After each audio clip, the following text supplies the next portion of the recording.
Okay, so it seems like we have another article talking about Rita's Rewind, and this game is gaining so much love from the public for the first time in a long time, and it really goes to show you that if you put some respect on the Power Rangers name, your franchise is going to get as much love, and it's definitely something that I like to see more.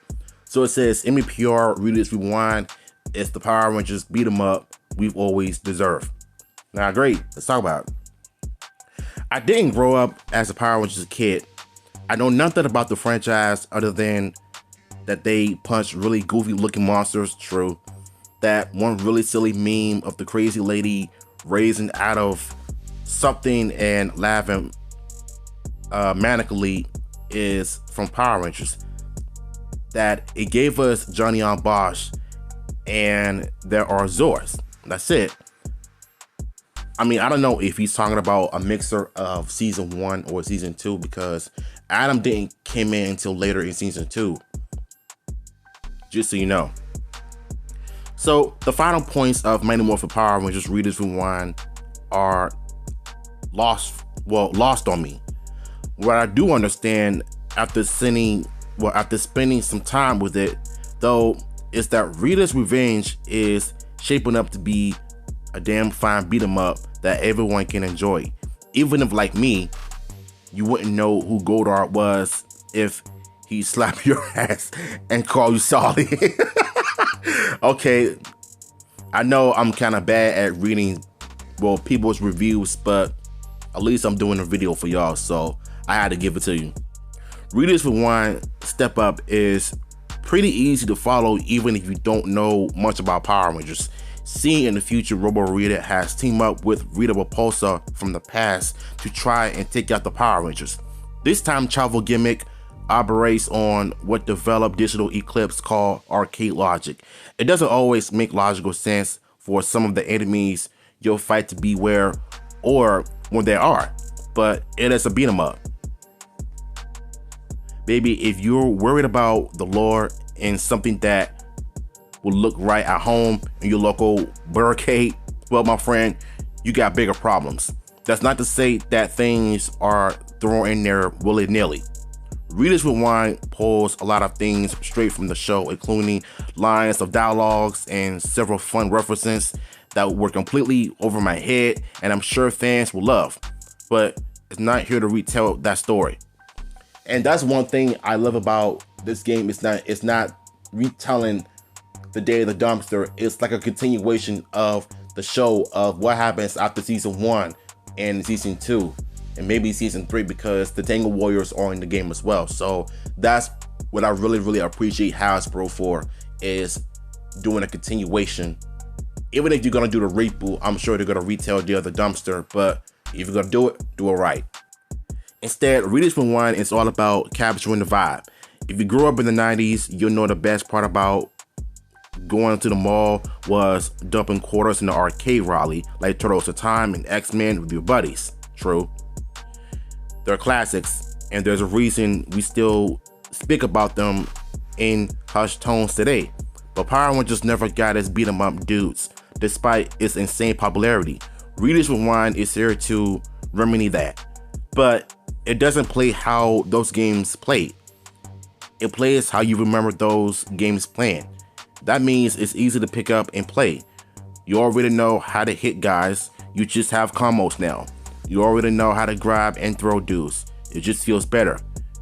You've got dive kicks, jumping attacks, and special meter that you can charge by beating dudes into the dirt and unleashing for damage from the damage rain of France.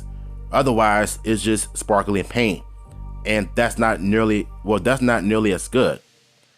And all of it is rendered in absolutely gorgeous sprite art, true, complete with scanned lines. It's nostalgia, but better. One thing I love about Digital Eclipse is that anytime when they do like a beat 'em up, the art sprite has always been my favorite part about the games because I grew up with beat 'em ups like Streets of Rage and Ninja Turtles. I haven't played the X-Men yet, but I'm gonna try it one day. But yeah, to be honest with you, When this game was announced way back in the summer, I didn't understand why they made this game, but I understand it now because they're putting in the thoughts and the efforts, and that's the one thing that I love of what companies do. Not only that, but the sprite on the art on the Rangers when they're interacting with one another. When they're interacting with one another is something that I can just have that in my memory forever because the artwork in this game is beautifully done. The pixel art has always been fantastic in my opinion. But Digital Eclipse isn't here to just play the hits. After my teammates, another member of the press, and one of the developers, Rita's Rewind, supports 5 players, drop in, drop out co-op, and I finished one level. We ran into Goldar. He operated like a standard issue beat 'em up boss with some fun, unique moves you had to figure out and punish. But once he went down, Rita was like, what if Goldar was bigger? And you know the part where it says magic wand, make my Goldar grow, make my monster grow, make my Green Ranger grow, something like that. So this is what this part is talking about. But once he went down, Rita was like, what if Goldar was bigger? And we're essentially playing Space Harrier on our swords, running towards the screen, dodging obstacles, and shooting down evil spaceships, and all sorts of other zany things. This isn't one-off either. Digital Eclipse tells me this makes up a good chunk of Rita's Rewind's runtime. You won't hear me complaining because this stuff rules, and I agree. As long as it ain't no complaints, hey, I'm here for it. Once we tracked them down, it was time for another twist. This time, it was a mono brawl between the Megazord and Goldar, but huge. This segment takes place in the first person.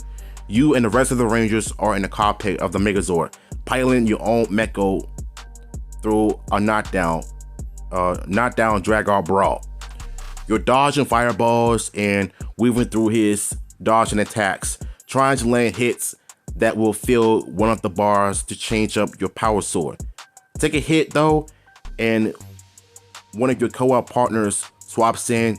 It was tricky, and it took us a few ties, but it was a lot of fun.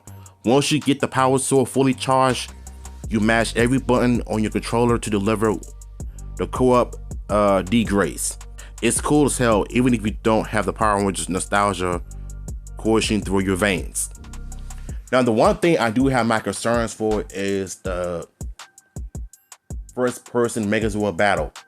It's that if I don't have 2 PS5 controllers or the PS4 controllers, I can't swap my controllers to another partner where I could just like do it in a one-person game because I don't have 2 PS5 controllers. I only have I'm sorry, I'm so over the place. I only have one.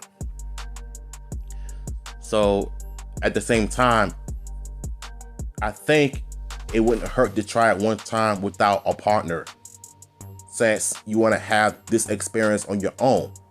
You know what I'm saying?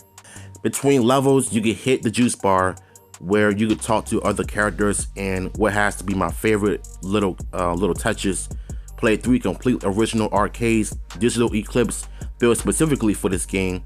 There aren't Power Ranger themed arcade games either. They're just there because Digital Eclipse was wondering what games Power Rangers played in their time off. It's the little things. Power Rangers Rewind isn't just a Power Rangers tribute, it's also a homage to the 90s, to stuff was popular during that era, like Ninja Turtles and X-Men, and the games that came out of that time. Power Rangers never got to beat 'em up, but Rita's Rewind is a particularly good apology and the kind of game I want to play with my friends on a lazy Sunday over pizza and beer. And if you're a beat 'em up fan, that ain't a bad place to be. I like this, you know what I'm saying? I like his take on this because here's the thing. MPR, the movie, had a beat 'em up on the Sega Genesis that is like a true beat 'em up. You know what I'm saying? But the Super Nintendo, it didn't really feel like a beat 'em up. It felt like a platformer beat 'em up. But the first one did, even though it was a platforming, but it had its beat 'em up moments. But we're talking about an actual beat 'em up, like Turtles in Time and the X-Men. Rita's Rewind has a little bit of that in terms of like first person and you do like a race. I think there's like this race scene where you just fighting all of Rita's monsters and